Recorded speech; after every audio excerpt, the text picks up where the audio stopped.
안녕하세요. 안상규입니다. 오늘 또 하나님의 말씀 또 마태복음 14장 후반절도 살펴보도록 하겠습니다. 마태복음 14장 후반절 22절을 한번 좀 보겠습니다. 자, 5,000명의 기적을 누구에게 보였다 그랬죠? 지난 시간에 했었었는데 혹시 기억나세요? 표류하는, 그렇죠, SNF파들, 그렇죠, 요한의 제자들. 잘하셨어요. 그들한테 보일 필요가 있었어요. 누가요? 나는 길이요 생명이니 나로 말미암지 않고는 절대로 아버지께로 갈 자가 없다라는 것을 그들에게 보이신 사건이에요. 이게, 그렇죠? 다 까먹었을까봐 잠깐 요약하고 넘어갈게요. 5,000명을 먹이신 사건에서는요, 여러분, 원래는 고대 근동사회에서, 여러분, 유대 사회는 어땠죠? 저녁에는 고해를 실행할 수 있도록 누군가에게 내보내죠. 맞아요? 그러면은 저녁을 먹고 올 수 있어요. 그런데 그럴 필요 없다고 예수님께서 말씀하셨어요.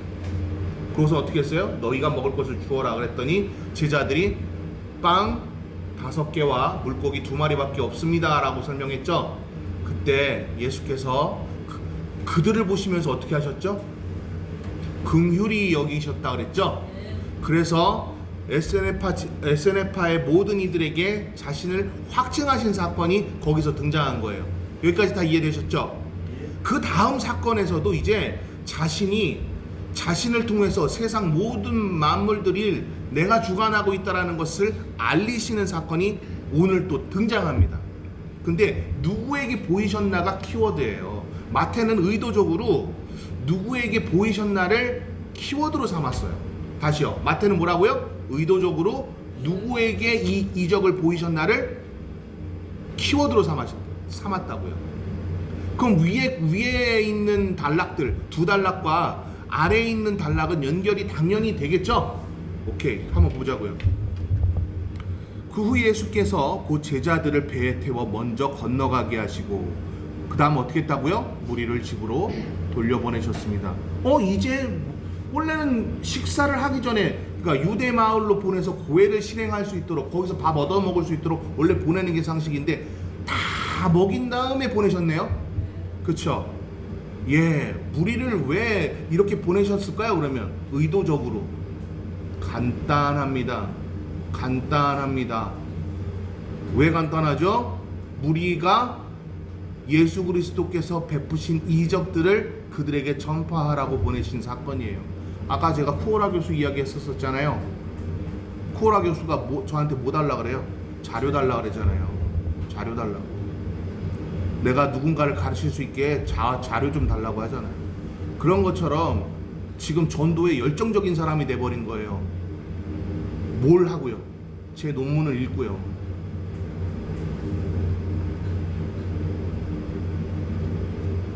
난 굉장히 열정적으로 지금 하나님, 나는 바뀌었다 하면 손 들어보세요.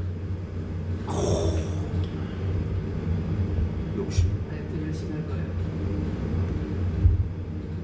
거예요. 그래서 제가 여러분들은 믿어요. 여러분들은 정말 열정적인 분들이 계시잖아요. 진짜 청교도들 같아요. 이런 열정이 있어야 되거든요. 좋습니다. 자, 또 봅시다. 무리를 보낸 뒤 예수께서 혼자 기도하러 산에 올라가셨다가 날이 저물기까지 혼자 거기 계셨습니다. 왜요? 자꾸 배경절을 설명하는 이 배경 문장을 설명하는 거를 2절이나 할애하고 있습니다. 지금 마태가 한 단락 안에서. 배경절이라는 거 여러분 제가 설명했죠? 배경절이란 당시의 상황에서 어떠한 이런 일들이 일어날 것들을 암시하도록 하고, 그 모든 이야기, 스토리를 통해서 그 이야기 안에서 어떠한 일이 벌어져야 함을 의도적으로 알리기 위해서 배경절을 선택하는 거예요. 근데 이거는 여러분 어떻게 한다 그랬죠? 원래 한 구절밖에 없어요.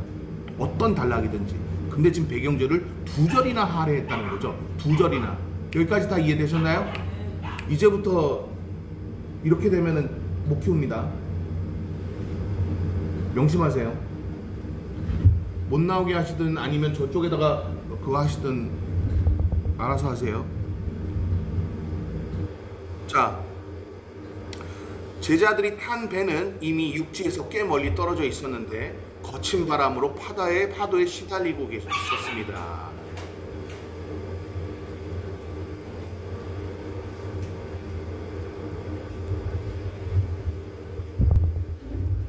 자, 꽤 멀리 떨어져 있는 제자들을 먼저 보낸 상태에서 예수님은 그 제자들에게 어떻게 나타나는지 한번 24절 한번 읽어보실까요? 시작. 제자들이 탄 배는 이미 육지에서 꽤 멀리 떨어져 있었는데 거친 바람으로 파도에 시달리고 있었습니다.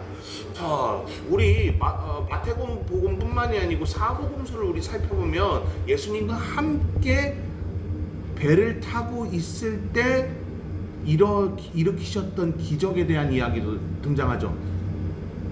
파도야 잠잠하라 그러니까 파도가 어떻게 됐어요? 잠잠해졌죠. 근데 이거 에피소드 제가 설명했었죠. 어떤 거라 그랬어요? 갈릴리 바다는 그렇게 험한 물결이 치는 곳이 아니라고 말씀드렸죠. 근데 험한 파도가 이렇게 일었던 것은 결국 그들의 믿음을 명확하게 확증시키기 위한 하나님의 사인이었다, 신호였다라고 설명했었죠. 자, 이것도요, 여러분, 그들이 정말 하나님을 믿는 사람이라면 여러 어려움과 역경들 속에서 어떻게 해결해 나가는지를 확인하고 싶으신 예수 그리스도의 모습을 표출시키고 있어요, 마태는. 그래서 먼저 배를 타고 가라고 한 거예요. 그 다음 어떤 일이 일어났어요? 거친 파도가 일도록 사인을 보내신 겁니다. 여기까지 다 이해되시죠? 오케이. 제자들이 탄 배는 이미 육지에서 꽤 멀리 떨어져 있었는데 거친 바람으로 파도에 시달리고 있었습니다. 이른 새벽에 예수께서 물 위를 걸어 그들에게 걸어가셨습니다. 자, 파도가 어마어마하게 치고 있는데 예수님께서 물 위를 걸어가셨다고요? 이 사건은 결국 뭘 의미할까요? 뭐 이거에 대해서 아주 간단하기는 하죠. 이 모든 것들을, 이 모든 초자연적인 질서들을요, 억누르실 수 있는 분이 누구밖에 없다는 거예요. 예수 그리스도.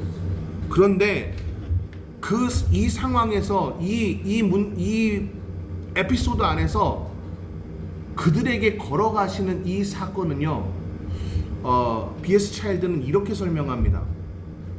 B.S. 차일드가 누군지 아시죠? 성경 해석학의 아버지 B.S. 차일드는요, 예수께서 파도가 거칠게 일어날 때 물 위를 걸어가셨다라는 것은 결국 하나님 안에 있는 존재들에게 어떠한 역경도 아무것도 아닌 것을 확인하고 그들에게 가르치려 했던 것이다 라고 설명하고 있어요. 전 동의합니다. 여러분, 우리가 문제가 일어나면은요, 항상 어떻게 하죠? 그 문제를 바라보니까 걱정하고요, 괴로워하고 슬퍼하고, 여러분 그러는 거 아닌가요? 여러분 어떻게 생각하세요? 근데 예수 그리스도 안에 있으면 어떤 일이 벌어지죠? 그렇죠. 평탄하죠. 그렇죠. 자, 그거를 확인시키기 위해서, 그들에게 안심시키기 위해서 물 위를 걸어갔다고 설명했어요, B.S. 차일드. 왜요? 문맥상 그게 맞으니까요. 저 역시 동의합니다. 됐나요? 그런데 제자들의 반응 한번 보세요. 26절 같이 한번 읽어볼까요? 시작. 예수께서 물 위로 걸어오는 것을 보고 깜짝 놀랐습니다. 그들이 두려워하며 유령이다. 자, 제자들이 얼마나 믿음이 없습니까? 여기에 봤을 때. 자, 믿음이라는 건 우리가 자꾸, 그래서 마태도 자꾸 지금 우리에게 드러내고 있어요. 어떻게 해요? 내가 믿는 건 믿음이 아니다. 내가 믿는 믿음은 여러분 떨어지게 되어 있어요. 믿음 떨어진다 막 이런 얘기들 많이 하잖아요. 자, 그래서 여러분 제가 뭐라 그랬어요? 믿음이란 사상의 전환이라 그랬죠. 하나님께서 주신 믿음이라면 우린 그런 마음 갖지 않아요. 하나님께서 주신 그 믿음이라면 막 소리치면서 괴로워하고 막 그 어떤 문제가 생겼을 때 그 문제 때문에 어마어마하게 시달리고 그러지 않아요. 지금 유령이라 하고서는 지금 보고 있는 거 보니까 여러분 어때요? 여전히 제자들도 어떤 믿음을 가지고 있었어요? 사상이 전환되지 않은 믿음을 가지고 있었던 거예요. 이걸 여러분 뭐라 그러죠? 따라하면서 맹목적인 신앙.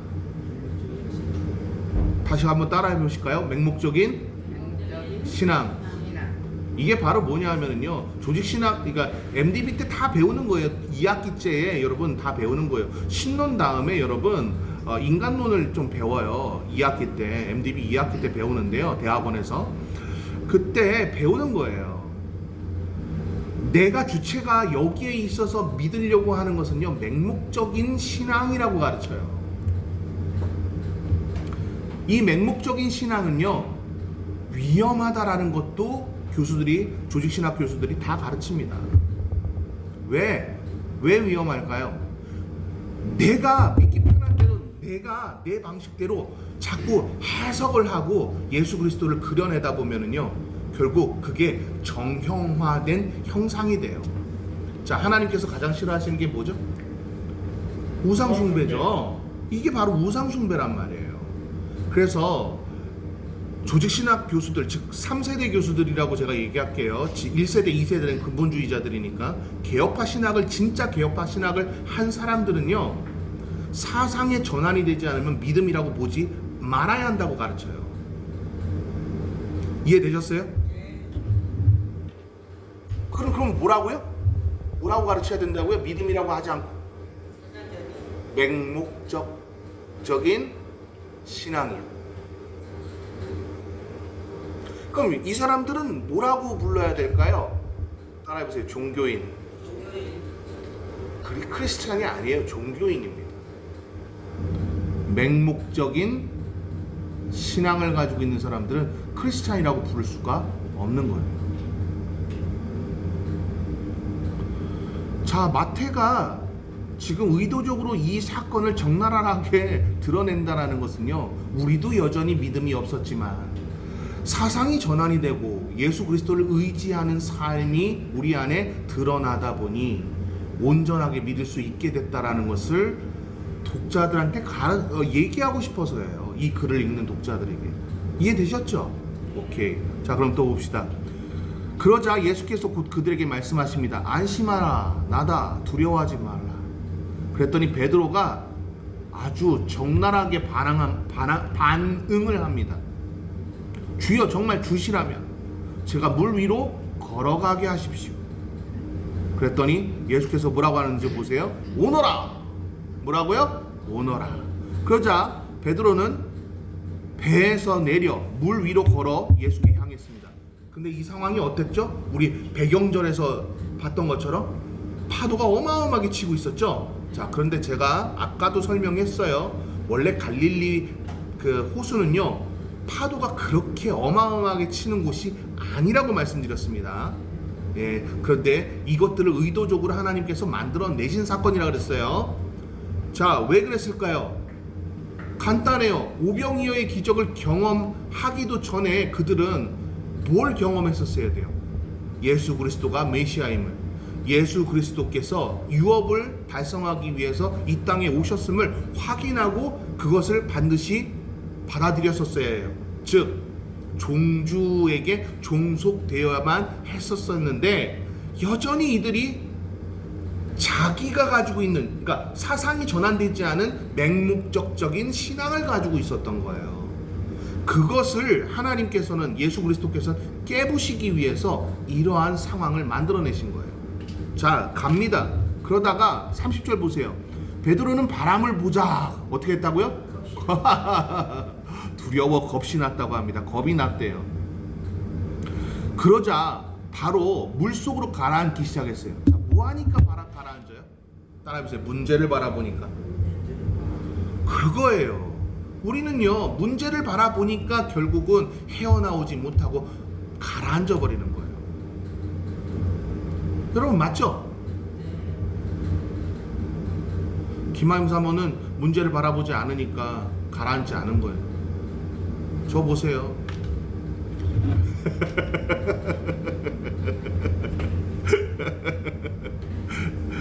가르쳐야 하는, 그러니까 신학교 교수인데도 김하임 사모보다 믿음이 없는 거예요. 혼나야죠. 많이 혼나야죠. 그죠? 저도 많이 혼났어요. 그래서 하나님께. 여러분 그렇지 않았습니까? 여러분은 하나님께 많이 안 혼났어요? 특히 저는 많이 혼났던 것 같아요. 아, 왜 눈물이 날라 그러지 갑자기? 근데 너무 감사하고 행복해요. 자, 봅시다. 베드로가 소리쳤습니다. 뭐라고요? 같이 한번 읽어보세요. 시작. 주여 살려주십시오. 문제를 보니 어때요? 빠져들죠. 문제를 보니 그 문제가 나를 사로잡아서 나를 죽이려고 하는 것처럼 느껴지는 겁니다. 맞아요? 동의하세요? 그래서 예수께서 그 손을 내밀어서 그를 붙잡으시며 말씀하십니다. 이건 같이 한번 읽어보세요. 시작. 믿음이 적은 사람아. 그거예요. 자, 말하고 싶었던 거예요. 주체가 사상이 전환되지 않은 믿음은 맹목적적인 신앙이다. 이거 마태가 말하고 싶었던 거예요. 그러니까 B.S. 차일드 말이 맞아요. B.S. 차일드는요, 여러분 왜 성경 해석학의 아버지라고 얘기하는 줄 아세요? 그가 최초로 진짜 성경이라고 하는 그 모든 글을 완벽하게 이해시키도록 제자들에게 여러 자료들을 어마어마하게 만들어낸 사람이에요. 고고학도 배웠어요. 그 사람 이스라엘 역사도 전공했어요. 그 사람 그것뿐인지 아세요? 성경 해석학 전공했죠. 그냥 단순히 이 사람이 이 세 가지만 전공했다고 생각하지 마세요. 이 사람은요, 조직 신학에 기반한 모든 것들이 다 성경 자체라는 것을 인정했던 사람이에요. 그래서 B.S. 차일드를 제가 존경하고 좋아하는 거예요. 왜? 성경 해석학의 아버지라서 존경하는 게 아니에요. 기본이 탄탄해야 무언가를 할 수 있다라고 증명한 사람이기 때문입니다. 다시 뭐라고요? 기본이 탄탄해야 모든 것을 다 할 수 있다고 증명한 사람이다. 기본이 탄탄하지 않으면, 조직 신학이 탄탄하지 않으면요, 목회자가 될 수가 없어요. 없는 겁니다. 동의하세요? 기본이 안 돼 있는데 무슨 목회를 한다는 거예요?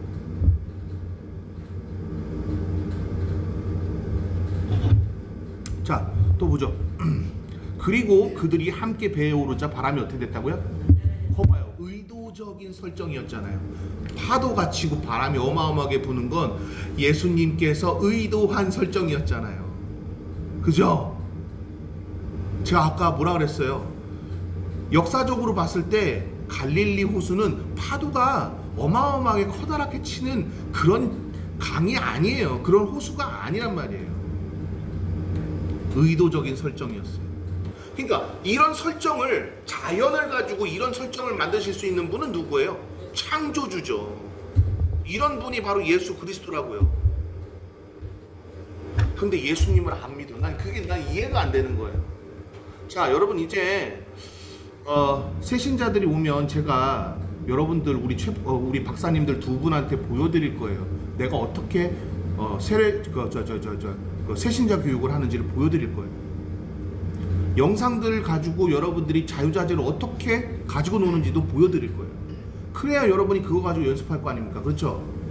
후오라 교수가 제 자료 한 30개를 가지고 있거든요. 한 30몇 개를 가지고 있어요. 그걸 그러니까 끝까지 다 읽은 사람이니까 아까 그런 메일을 보낸 거 아닙니까? 그렇죠? 누군가를 가르치려고 무던히 지금 노력하면서 자료를 보내달라고 얘기를 하는 사람이기 때문에 저는 이런 사람한테는 어떻게 해요? 아낌없이 헌신합니다. 아낌없이. 저는 공부하는 사람들한테는 아낌없이 헌신해요.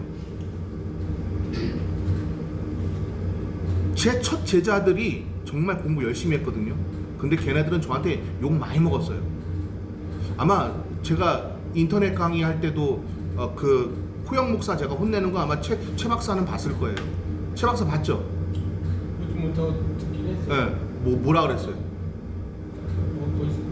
거의 욕보다 더 심한 말 했죠. 그죠? 욕이 아닌데 욕보다 더 심한. 네. 그딴 식으로 하니까 네 애비랑 네 애미가 그 모양이지. 제가 그렇게까지 얘기했었어요. 제가 왜 그랬을까요? 진짜 아껴서요. 공부 안 하면 네 엄마, 네 아빠 욕먹히는 거다. 제가 그렇게 혹독하게 가르쳤습니다. 근데 그 제자들 지금 다 잘하고 있잖아요. 자, 그러면서 그때 배에 있던 사람들이 어떻게 하는지 한번 31절 한번 읽어보세요. 시작. 배에 있던 사람들이 예수님을 믿으며 말했습니다. 참으로 하나님의 아들이십니다. 아멘. 여기까지가 사실은 끝난 거예요. 그 다음 배경절이 또 등장하거든요. 34, 35, 36절. 배경절을 통해서 또 설명하고 있죠. 근데 33절에 좀 집중 한번 해보세요. 그때 배에 있던 사람들이 그제서야 예수께 경배드렸어요.